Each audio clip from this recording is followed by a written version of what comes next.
Esta es la historia real de Mirá arriba tuyo. Specta supra te. El colegio secundario no es solamente un lugar de educación, de contención, de disciplina. Puede ser también parte del misterio, del horror, de lo perturbador, lo inexplicable y lo extraño. Colección de configuraciones que pueden describir lo que voy a narrar en estas páginas. Mi función es contar una historia que juzgo verdadera, tal como lo hizo quien me la relató en su momento. Creer o no, queda en la pura decisión tuya. Los hechos ocurrieron en un viejo y prestigioso colegio público del centro de la ciudad de Buenos Aires, cercano a Plaza de Mayo.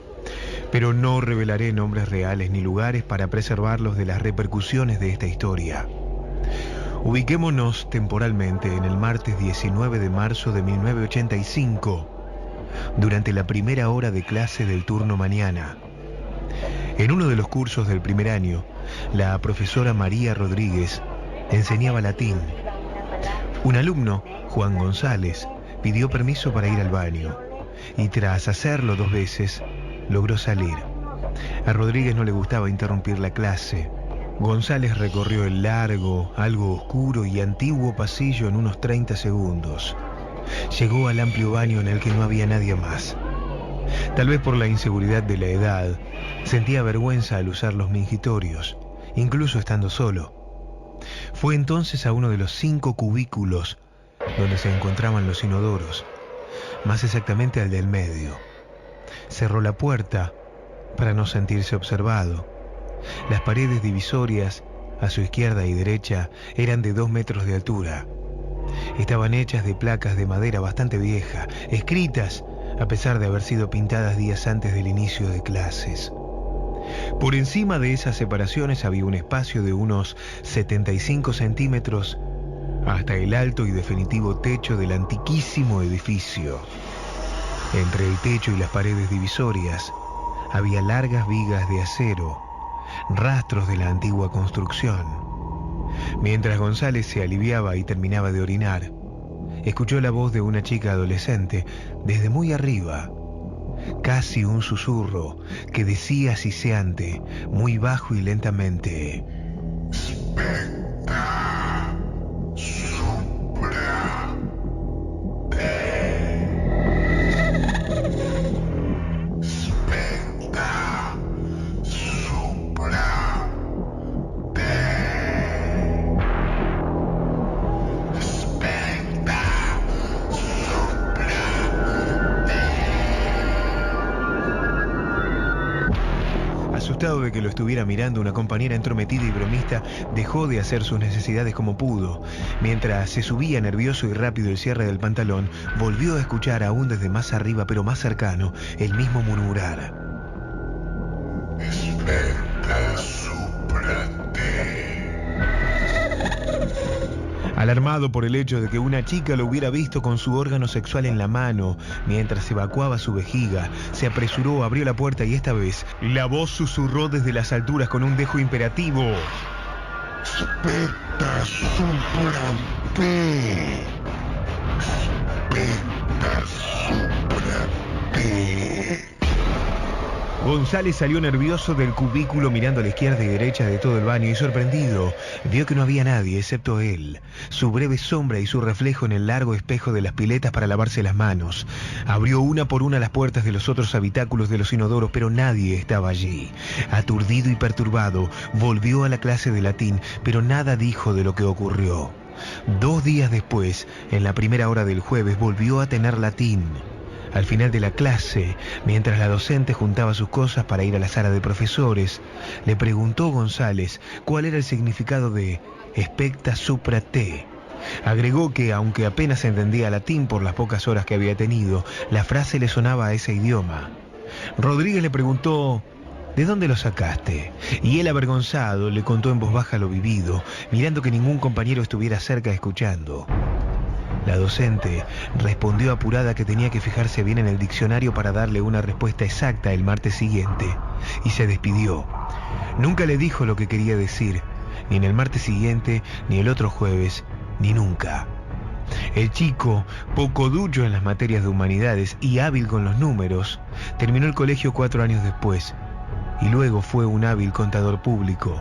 25 años después de aquel evento del baño, se hizo una reunión por los 20 años de egresados en el salón de actos del colegio.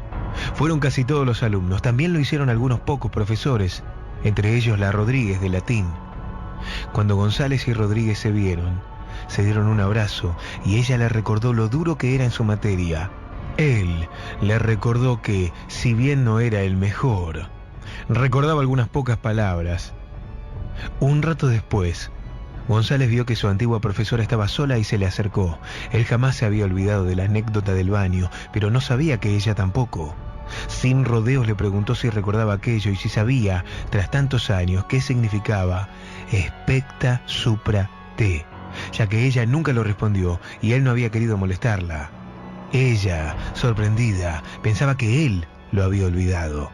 Se le acercó y le dijo en voz baja que le contaría todo, ahora que habían pasado tantos años y que él ya no era un chico, pero que no lo divulgara, porque podría repercutir mal en su carrera y en la reputación del colegio. En un rincón apartado lejos de los demás, ella le contó que entró a trabajar en el colegio pocos años después de haberse recibido, un año antes de tenerlo a él de alumno. Los profesores más antiguos del departamento de idiomas la duplicaban en edad y ella se sentía intimidada ante algunos que eran considerados eminencias en la materia, que habían publicado libros, que poseían un renombre. Un día, uno de los más viejos, que se jubiló en diciembre del año anterior al que González entró al colegio, le contó una historia que ella no había creído porque su raciocinio le impedía pensar en que algo así podía ocurrir. Y porque quien se deleita con probar de esa manera a una recién llegada, bien podría estar mintiendo. Pero cuando ese día González fue al baño y le contó lo ocurrido, no le había quedado otra opción que creer. 30 años antes de aquel martes 19 de marzo de 1985, este profesor había tenido en latín de segundo año a una alumna brillante que tenía todo para ser exitosa cuando egresara. Era inteligente, buena compañera, de excelente conducta y una adolescente hermosa. Pero la tragedia fue atroz y comenzó la primera semana de marzo de 1955. Una epidemia de gastroenterocolitis afectó a algunos profesores y varios alumnos tuvieron horas libres. El veterano no especificó cuáles eran las medidas de entonces cuando los alumnos no tenían clase. Sin embargo, sí recordaba a Laura. No quiso dar su apellido. Ella estaba con 2 compañeras en el aula y le dijo que quería ir al baño, que estaba ubicado al lado del baño de varones. Por cuestiones del destino no había ningún alumno, profesor, directivo, preceptor o maestranza por los pasillos cuando Laura llegó al baño. No existen los detalles de cómo fue llevada por la fuerza, pero fue violada en uno de los cubículos de los inodoros del baño de hombres por 3 alumnos de 4º año, que no fueron sancionados ni apresados por aquel abyecto hecho. Tal vez por cuestiones de época, por pretender cuidar más el prestigio de una institución que proteger a quienes la conforman, sobre todo una pequeña y débil adolescente, o vaya a saber por qué. Los 3 culpables solamente tuvieron como pena buscarse otra escuela para cursar el año siguiente. Apenas 2 semanas después del monstruoso acto del que fue víctima, Laura volvió al colegio. Sus compañeros no sabían nada de lo ocurrido. Se les dijo que faltó porque había tenido una variación de tos convulsa. En la primera hora de ese 19 de marzo de 1955, precisamente en la clase de latín que impartía este viejo profesor, pidió para ir al baño, alegando que se sentía mal. El permiso le fue otorgado. El veterano, que sabía lo que le había ocurrido, no dijo nada cuando la vio salir con la mochila en la mano. Pensó que sería algún capricho de la piba. Lo que ocurrió después se pudo deducir por la característica de los hechos, aunque lo que siguió ocurriendo luego excede todo pensamiento científico. Laura Entró sola con su mochila al mismo baño de hombres donde fue violada.